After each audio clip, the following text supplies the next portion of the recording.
ধানমন্ডির ৩২ নম্বরে গুড়িয়ে দেওয়া বঙ্গবন্ধু শেখ মুজিবুর রহমানের বাড়ি থেকে কিছু হাড়গোড় পাওয়ার কথা জানিয়েছে পুলিশের অপরাধ তদন্ত বিভাগ সিআইডি।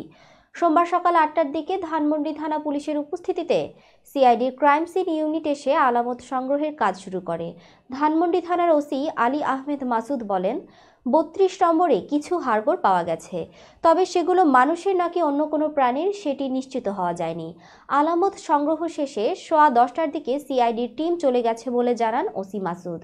শেখ হাসিনার পতন ও দেশত্যাগের ৬ মাস পূর্তির দিন গত বুধবার বুলডোজার মিছিল কর্মসূচি থেকে ৩২ নম্বরের বাড়িটি ভাঙা শুরু হয়। বৃহস্পতিবার দিনভর সেখানে লুটপাটের পর বিকেলে গরু জবাই করে বিরিয়ানি রান্না সেরে রাতে হয় জেরাফতের আয়োজন। ওই দিন থেকে ভবন দুটির ভাঙার স্তূপ থেকে হাতুড়ি দিয়ে পিটিয়ে রড বের করে কেটে নিয়ে যেতে দেখা যায় অনেককে।